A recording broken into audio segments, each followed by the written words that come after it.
Director General, Madam Bukova, Excellencies, ladies and gentlemen, I am truly honored to address UNESCO. I feel specially privileged to visit this great institution in its 70th anniversary year.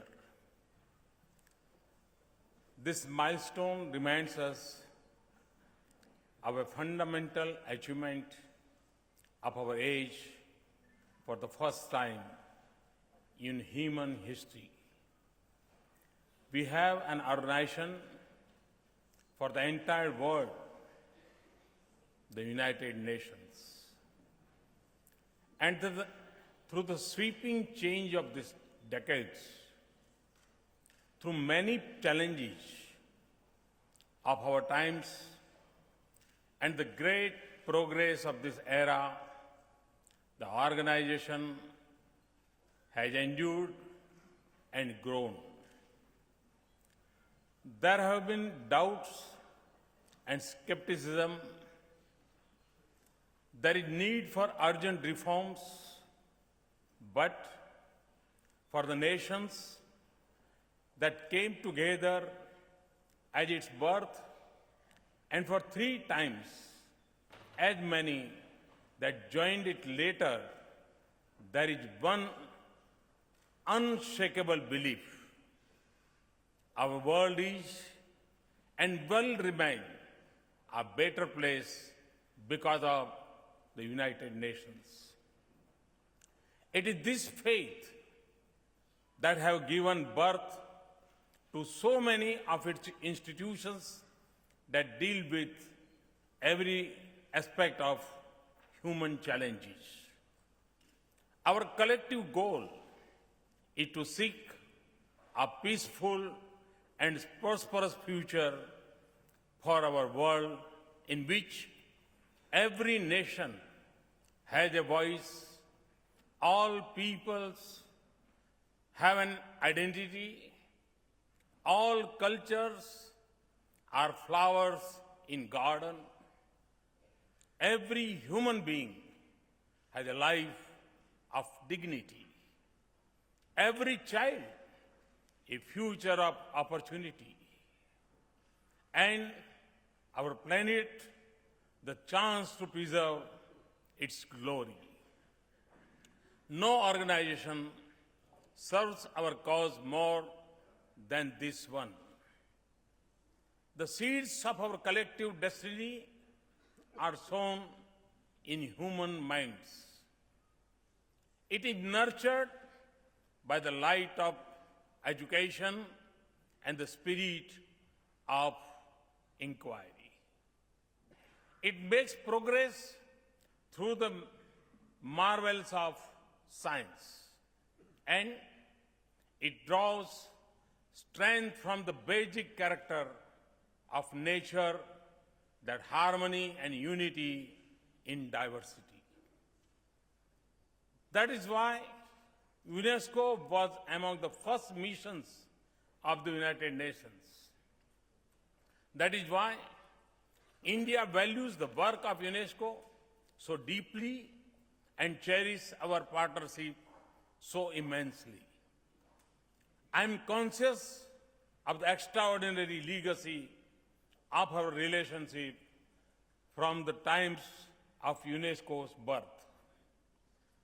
I recall Mahatma Gandhi's message to UNESCO calling for urgent action to address the needs of education to secure lasting peace. And the leadership of Dr. Radhakrishnan later became our president in the yearly of this institution. We are grateful for UNESCO's support for education and science in India and for preservation of our cultural heritage. Equally, we are privileged to have worked with UNESCO in support of its mission around the world. For in the challenges India faces and the dreams that Indians seek, our approach mirrors the ideals of UNESCO. We have built a modern state in an ancient land with timeless tradition of openness and coexistence, and as a society of extraordinary diversity. The foundation of our Constitution rests on a fundamental principles: the peace and the prosperity of all is indivisible for the welfare of the individual. The strength of the nation is determined by the joint hands of every citizen, and real progress is measured through empowerment of the weakest. Our creed, since we assumed office nearly a year ago, and where we shall urge for our progress not just by the cold statistics of growth, but by the warm glow of belief and hope on human faces. For me, it means many things. Take the right and liberty of every citizen. We will ensure that every citizen of every faith, culture and creed has an equal place in our society, belief in her future, and the confidence to pursue. Education always had a special place in our tradition. As our ancient sayings, it is Vaye krute bhartati eva nityam vidya dhanam sarva pradhanam. The wealth that increases by giving. The wealth is knowledge and is supreme of all possessions. We have launched the most ambitious program to provide skills to our youth and education for every child in the remotest villages. Our progress will remain a mirage unless women no longer suffer from daily fear or barriers to opportunity, and when they are no longer victims of exclusion and prejudice. And this change must begin with the girl child. So the program to educate and support the girl child in India is one that is closest to my heart. We will ensure that they can go to school and also that they can attend in safety and dignity. Today, the digital age has created opportunities beyond imagination, but digital divide can expand disparities.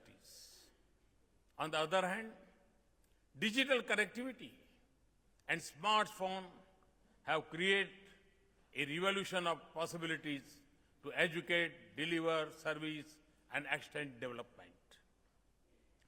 This is the most exciting change in our era. Our digital India will create a participative, transparent, and a responsive government connected to the citizens. And we have launched a digital literacy mission to connect each of our 600,000 villages. The link between habit and fulfillment of human potential is deep and strong. So the highest priority for my government is to provide a roof over every head, power in every house, sanitation and clean water within everyone's reach, a hope for every child to survive, and a chance to every new mother to love her child. It also means clean rivers, air that we can breathe, and forests filled with the sound of birds. To achieve these goals, we need not just policies and resources, but even more the power of science. For us, Science is driven by the larger purpose of human development and for a safe, sustainable, prosperous future for India. Science also unites people across borders in shared purpose. And when we share its fruits with those who do not have it, we connect lives and make our world a better place. India never forgets the help we have received in our early year. Today, we are fulfilling our responsibility to others. Therefore, science is a key priority of India's international engagement. Culture is a sublime expression of people and the foundation of a society. UNESCO's initiatives to preserve the world's cultural heritage, including in India, are inspiring.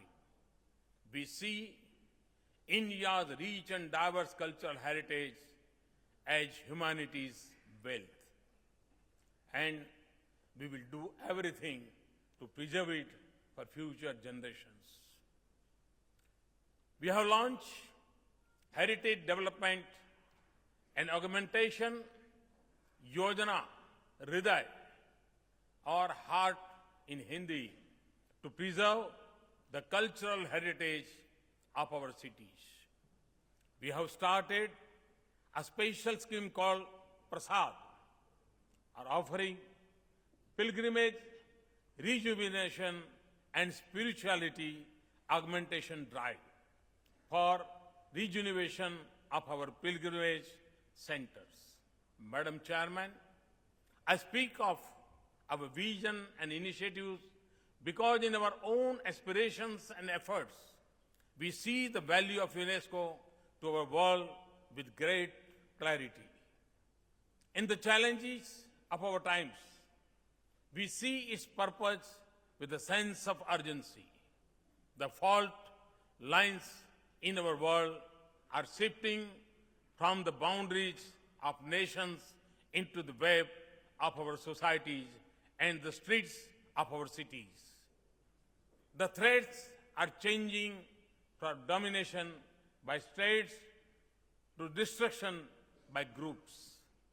We fight today not only over what we claim, but also for who we are. And in many parts of the world, culture remains a source of conflict. We have access to communication at the click of a mouse. We live in a world of information, yet we know that familiarity does not always lead to fraternity or reduce prejudice. When Ebola threatens an entire region, the fury of unseasonal storms destroys crops and lives, and disease still defeat our most courageous fight. We understand how fragile we are. When we see people living at the edge of existence, children shut out of classrooms, and nations without the human resources to shoulder the responsibility of progress, we know that we still have a long way to go. To be sure, our world has made incredible progress over 7 decades. So our progress should inspire us to meet our challenges. UNESCO can play a vital role in addressing them. Culture must connect, not divide our world. It should be a bridge to greater respect and understanding between people. It should join nations in peace and harmony. Across India's neighborhood, Asia and Indian Ocean, we are retracing our cultural connections to form a closer bond of friendship in this dynamic region.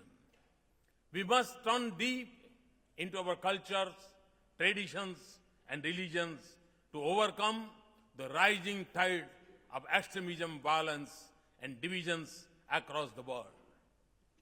We must intensify exchanges between the youth of the world to show the seeds of a more peaceful world.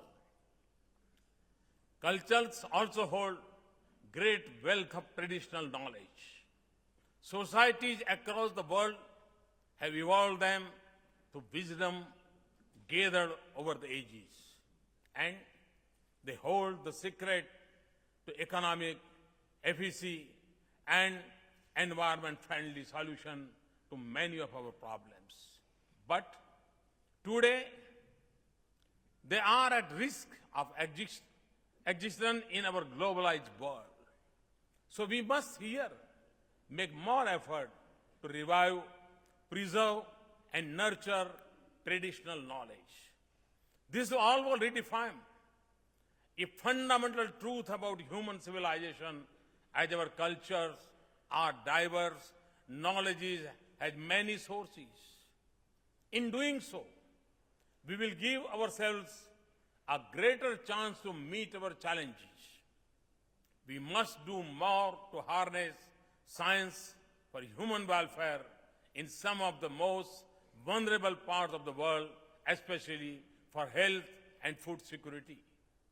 Climate change is a pressing global challenge, and it calls for a collective human action and a comprehensive response. We must draw upon our entire wealth of wisdom, the strength of every institution, all possibilities of innovation, and the power of science. In India, faith and nature have had a deep link since ancient times. For us, the only path of prosperity is the sustainable one. We make this choice with the natural instincts of our culture and tradition. But we also do this with a commitment to our future. We have, for example, set a target of adding 175,000 megawatt of clean renewable energy in the next 7 years. Too often, our discussion is reduced to an argument about emission cuts. But we are more likely to succeed if we offer affordable solution, not simply imposes choices. That is why I have called for global public action to develop clean energy that is affordable and accessible to all. And it is for the same reason that I call for a change in lifestyle, because the emission reduction that we seek will be the natural outcome of how we live. And it will also mean a different path to economic well-being. It is with this vision that I had called the United Nations General Assembly last September to declare June 21st as the International Day of Yoga. Yoga awakens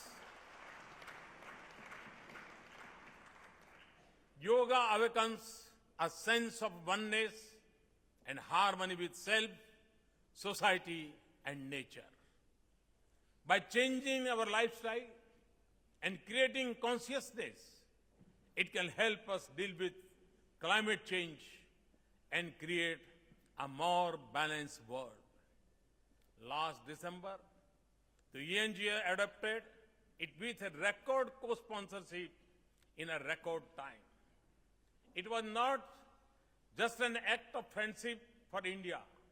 It reflected our collective ability to go beyond our familiar boundaries in search for solutions to common challenges.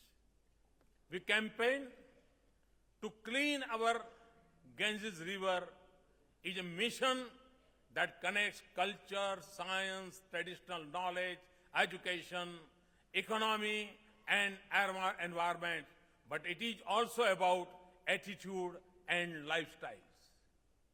Madam Chairperson, Outside this hall, I paid respect at the statue of a great Indian philosopher and sage, Sri Aurobindo. There is much that we can learn from his human and spiritualism. From his belief in the unity of individual consciousness with the world outside, the enlightened purpose of education, the service of science, and the unity of world founded on national freedom, diversity of civilizations, and autonomy of culture. It is a guiding spirit for the purpose of this institution, the defense of peace and the mind of man.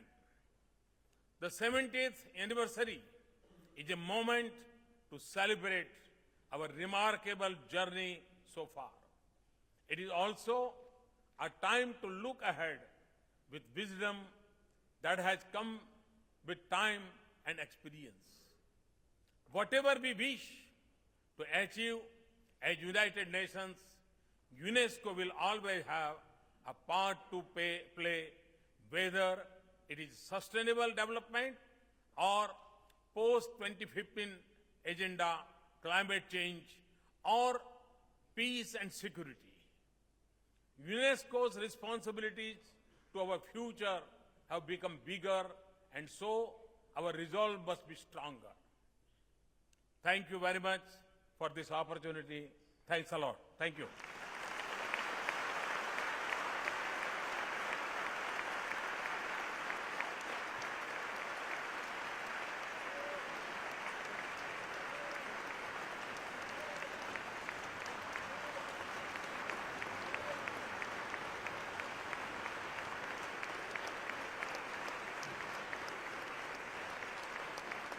खबरों की दुनिया में आइए, हमारे साथ कहीं भी और कभी भी जुड़िए।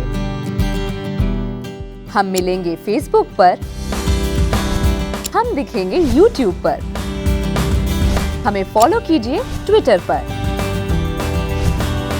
खबरों के साथ बने रहिए रात दिन।